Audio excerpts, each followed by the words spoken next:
जहाँ आपको स्ट्रगल करनी पड़ रही है ना किसी चीज़ को हासिल करने के लिए, तो उसका मतलब है वो रास्ता बिल्कुल ठीक है, गो फॉर इट और गिव योर 100%। पढ़ रहे हैं आप, बायोटेक्नोलॉजिस्ट हैं तो you are a biotechnologist, there is nothing like that कि आप मेल एंड फीमेल हैं। हाँ, आप अपना राइट अप लिखें, अपना फोकस लिखें, अपनी एजुकेशन लिखें, and then write some of the skills over there. So this you have to polish it. Scope is with yourself. हर एक इंसान का स्कोप है, a person is a project, उसका अपना स्कोप है। मैं लड़कों का साथ दूंगी, they are very good in maths, you know, mathematics में बड़े एनालिसिस तो बहुत अच्छे होते हैं। आपने फिर वही बात कर दी ना कि नहीं पढ़ सकते। नहीं, दे कैन डू इट। आप ही की फील्ड में आप जैसे बहुत से लोग होंगे, लेकिन हर कोई अब्दुल्ला नहीं है। मेरी वालदा जब हमें कहती है 1970s में लड़कियां स्कूटर चलाती थी, and she was even driving that, you know, उनके पास अपना एक स्कूटर होता था, वो वेस्पा कंपनी का। अभी दोबारा मैं ख़वातीन को देख रही हूँ। बिल्कुल दरमियान में ऐसा कोई ट्रेंड नहीं था। In your child in the childhood that really defines his way. Exactly. क्योंकि वो तो बेचारा बिल्कुल एक फ्रेम है ना, आपने उस पर जो लिखना है वो उससे ट्रेन हो जाएगा। अस्सलाम वालेकुम। आज जिस शख्सियत के साथ हम मौजूद हैं उनका नाम है सादिया ज़िया मैम।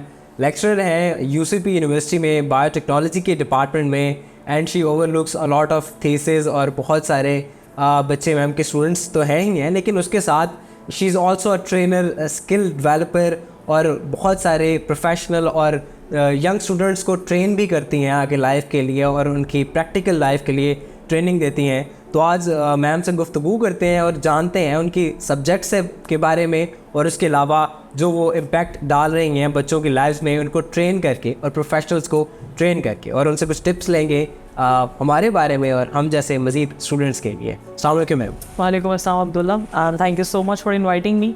और मुझे बहुत खुशी है कि एक हमारे जो यंग बच्चे हैं और उनके अंदर इतनी एनर्जी है, और मैं बहुत खुशी महसूस कर रही हूँ इधर आके, और लेट्स सी हम क्या एक्सप्लोर करते हैं। Thank you so much ma'am. First of all I would like you to introduce yourself. Well, introduction is always very different. This is Sadia Zia. You all know me, but my life started with the education sector. As an educationist, as a lecturer, I was started with the Foreman Christian College. I'm the Foremanite, proud Foremanite. And after that, I just served many of the Pakistani universities, public sector, private sector. Now currently, I am serving at University of Central Punjab, being a senior lecturer, and also having the charges of faculty and industry linkages, training and development, corporate communication.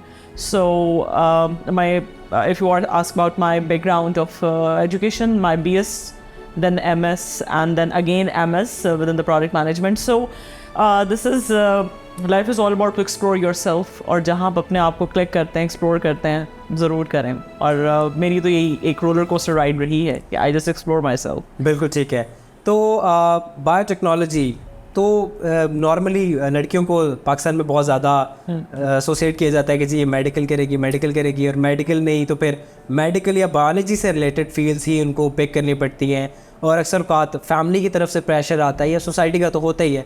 तो आपका भी कुछ ऐसा ही reason था that you came into biotechnology, या it was your personal favourite? That was a blessing कि हमारा जो एक घर का माहौल था उसमें चॉइसेस ऑब्वियसली शुरू में दो ही होती हैं। बट लड़कों को आप गाड़ियाँ लेके देते हैं और बच्चियों को आप गुड़िया लेके देते हैं, तो वो या तो डॉक्टर बनी होती हैं या घर में कुछ किचन का कुछ खेल रही होती हैं। सो दैट इज़ इंस्टिंक्ट जो हम भी वही खेले। लेकिन that was the time when I was in FSC। उस वक्त ऑब्वियसली पहली अटैम्प्ट तो हम इसीलिए करते हैं कि we should be going to the medical, but if not in medical then the related field should that much capable कि आप अपने आप को वहाँ मनवा सकें। सो उसमें मेरा ख्याल है कि उस वक्त की सबसे इमर्जेंट और जो क्वेश्चनेबल फील्ड थी वो बायोटेक्नोलॉजी ही थी, क्योंकि उस वक्त हमें बताया जा रहा था कि इसका कोई स्कोप नहीं है। बट द ब्लेसिंग वॉज के माई मदर वॉज एजुकेशनिस्ट, तो शी सेड अगर अभी नहीं है तो आगे ज़रूर होगा scope, you should go there. So I just opted biotechnology for my BS, and then I pursue my career with MS and initially with the biotechnology. So obviously choices दो हैं, और ये बड़े unfortunate होता है कि आप सिर्फ दो चीज़ें ही बच्चों को बताते हैं। So that would be thing कि आप explore करें बच्चों को साथ भी, और biotechnology was a field जो मैंने पहले choose कर ली, लेकिन इसके बाद I just enjoyed this field. Okay, so that was your journey. So what about this field? What is biotechnology? देखिए, बायोटेक्नोलॉजी की जब हम डिफ़ाइन करने की कोशिश करते हैं ना, तो हमें एक बुकिश डेफिनेशन मिलती है कि this is a field for human kind, this and that. apart from that, this is a combination of fields, different fields, and emerging from business till the biological sciences, and the application of industrial application, especially for the beneficiaries or for the benefit of the community. So हम इसको इस तरीके से हमें define करना है, और हम इसको ऐसे ही करते हैं क्योंकि जब हम लोग बुक तक पढ़ते थे तब कुछ और थी बायोटेक्नोलॉजी, लेकिन जब हम फील्ड में आए तो हमें पता चला कि नहीं, दिस इज समथिंग डिफरेंट, इसका तो पर्सपेक्टिव बहुत बड़ा है. So biotechnology is the related and applied field जहाँ आप कहीं भी किसी भी चीज़ को साथ जोड़ सकते हैं. You can even match the mathematics and computer science in it. Bioinformatics is the another aspect of biotechnology जहाँ सारा CS और IT जौन सा है, सॉफ्टवेयर डेवलपमेंट जौन सी है, वो बायो के अंदर आ चुकी है.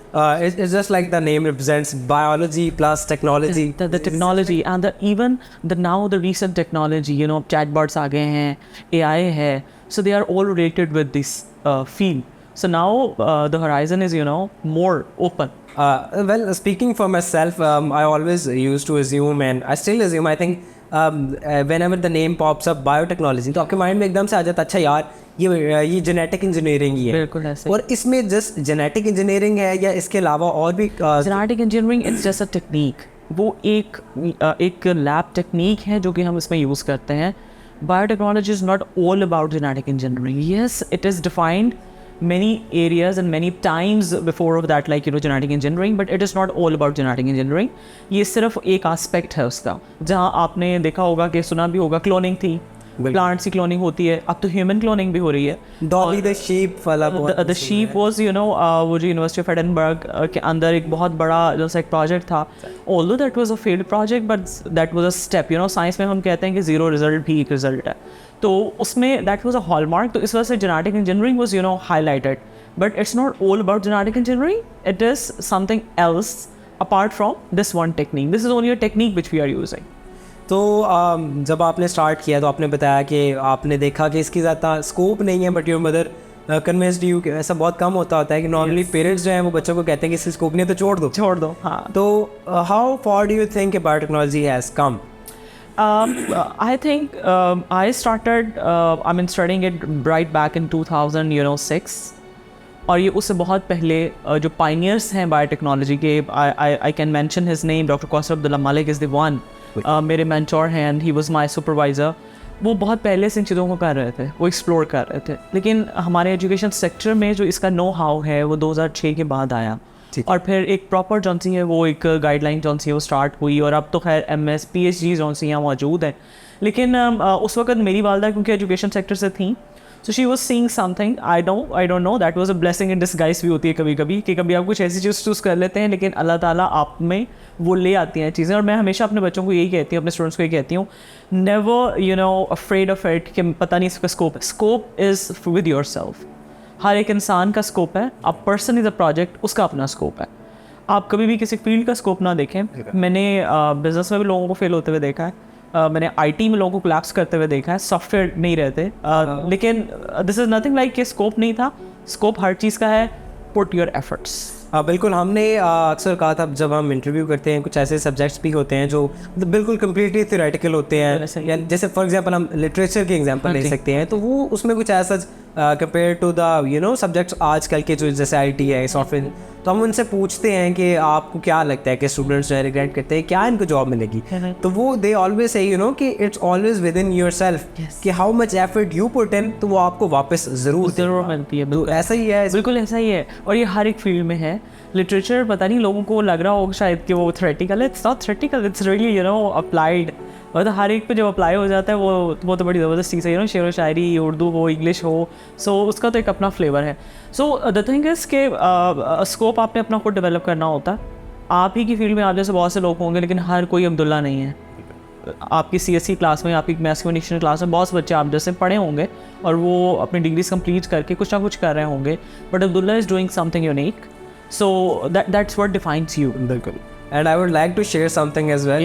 कि when I was doing my mass communication degree, तो even my parents used to say कि यार अच्छा, no, they were never they never discouraged me, but they used to question me. They were worried about me, concerned कि यार अच्छा इसमें क्या scope है, इधर 10-10 साल 15-15 साल तक के आने पड़ते हैं. बिल्कुल ऐसा ही. तो आई थिंक ये आपके अंदर ही होता है. बिल्कुल आप सब जो टीचर्स हैं वो जाहिर सी बात उनका एक्सपीरियंस है, और जो टीचर्स की बात होती है वो गलत ही होती.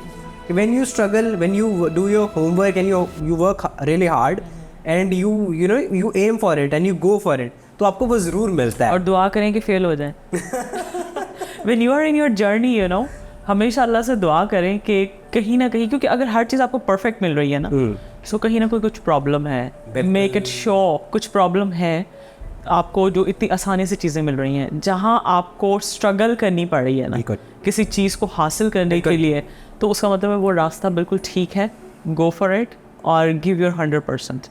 आपको अल्लाह ताला 200% रिटर्न करेंगे. बिल्कुल.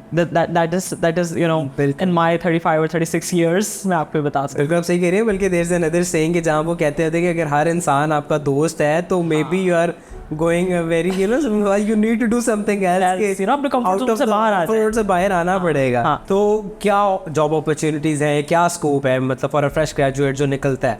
And okay ji please. और कुछ होते हैं मतलब कहा जाता है कि आपने बीएस किया तो फ़ौरन एमफिल कर लो, क्योंकि एमफिल के बगैर तो जॉब मिलती नहीं है. मास्टर्स करो. तो क्या जॉब अपॉर्चुनिटीज़ है जिन्होंने रिसेंटली जो फ्रेश ग्रेजुएट्स हैं और उसके बाद जो मास्टर्स वाले हैं उनके लिए कितना डिफरेंस है और क्या क्या दोनों के लिए ऑप्शंस हैं? अच्छा, उसमें ये है कि एक तो हमारे जो एक 4 years की जो डिग्री प्रोग्राम है, ये बड़ा ज़बरदस्त एक रिगरसली डिफ़ाइन हुआ है AGC की तरफ से. उसमें आपको जो यूनिवर्सिटीज़ हैं उनके पढ़ाने का तरीका, जो पैडागॉजीज़ हैं वो डिफरेंट है.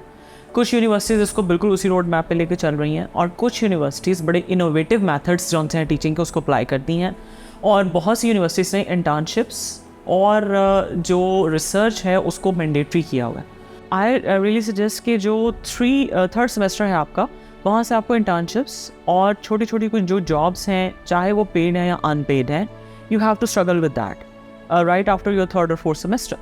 आपको पार्ट टाइम बहुत सी चीज़ें मिल जाएंगी जो आपको करनी है और करनी चाहिए, ताकि आपके पास जब तक आप 4th सेमेस्टर 8th सेमेस्टर तक आएँ, आपका काम ख़त्म हो रहा हो और आपको यूनिवर्सिटी के इंटर्नशिप में भी भेज दे, तब तक आपकी CV में स्किल्स के एरिया में गैप ना हो. आप अपना राइट अप लिखें, अपना फोकस लिखें, अपनी एजुकेशन लिखें, and then write some of the skills over there. So this you have to polish it. और ये मैं अपने स्टूडेंट्स को बताती हूँ कि आप बायोटेक्नोलॉजी कर रहे हो, फील्ड बहुत बड़ी है, इंडस्ट्री बैठी हुई है, बट आपने बताना है कि what are my expertise to that industry. Either you are in quality assurance में आप बहुत अच्छा बैठ रहे हैं, आपने माइक्रोबायोलॉजी, आपने बायोटेक्नोलॉजी, माइक्रोबियल बायोटेक्नोलॉजी में है, तो आप फूड इंडस्ट्री को कितना फ़ायदा दे सकता है.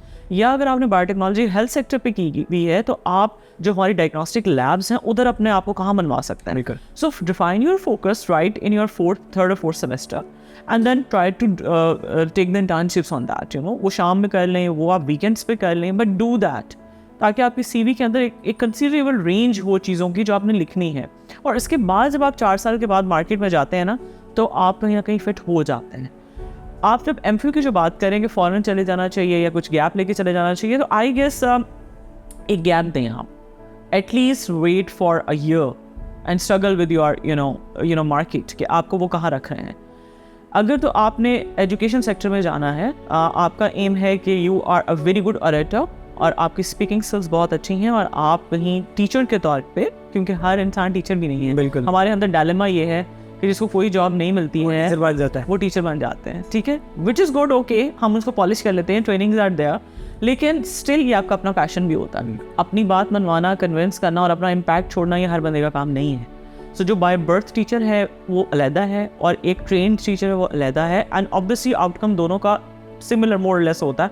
बट थिंग इज कि still if you feel yourself you are a good orator, your speakings are good, you can do with the teaching, फिर आप ज़रूर MPhil करें एंड देन इसके बाद PhD तक परसू करें if you want to go for in the research. Otherwise adopt yourself and go to the market, explore it.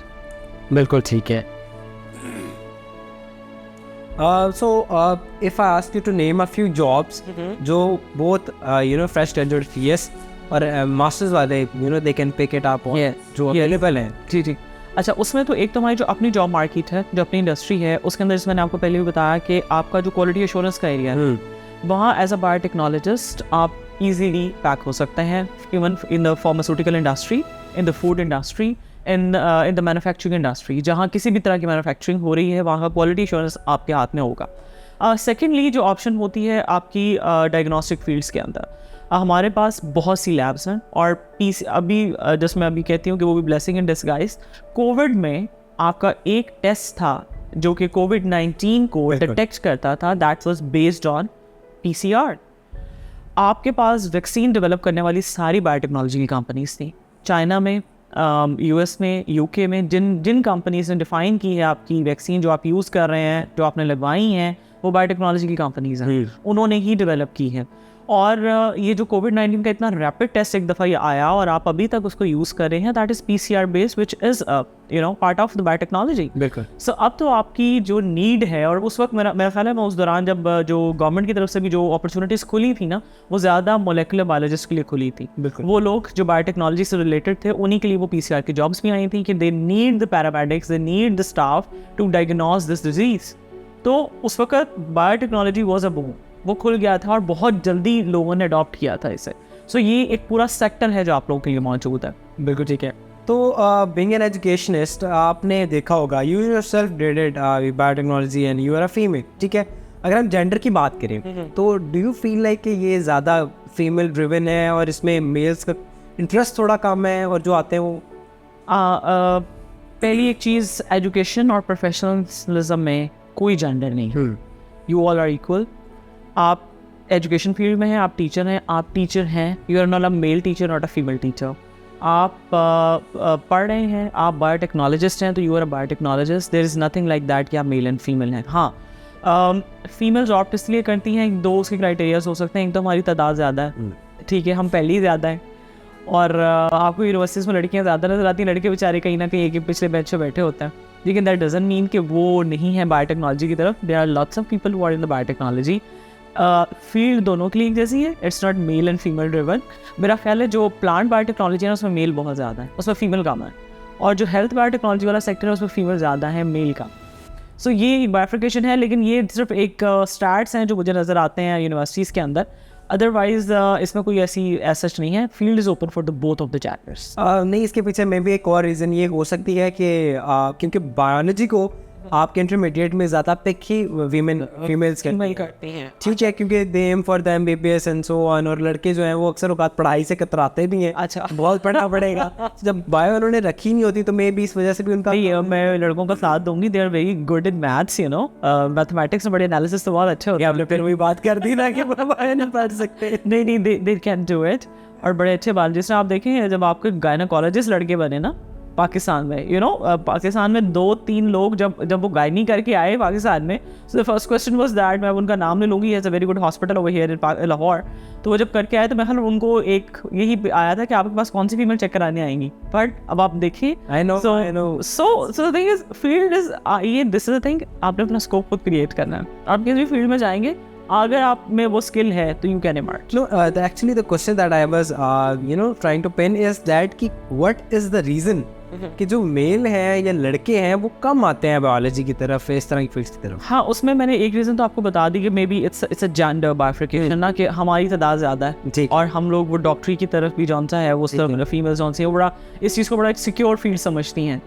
Most of the females they don't want to go into the fields ना, कि वो बहुत ज़्यादा नहीं काम करेंगी, चलें ये पढ़ लेंगे तो हम कहीं जौन सा है वो ऑफिस की जॉब मिल जाएगी, रिसर्च कर लेंगे, यू नो, रिसर्च ओरिएंटेड है तो हम लोग कहीं लैब में बैठ के किसी हॉस्पिटल में सर्व कर लेंगे, या एज अ रिसर्चर PhD कर लेंगे, तो हम लोग इसको as a career for the education हम इसको परसू कर सकते हैं। तो बड़ा एक सॉफ्ट माइंड है इसके अंदर, लेकिन और ऐसी कोई रीज़न नहीं है। आई डोंट थिंक सो किसी में कोई जेंडर वेरिएशन है। व्हाट आर योर थॉट्स के जो इंजीनियरिंग है उसकी तरफ लड़के ज़्यादा जा रहे होते हैं फिर?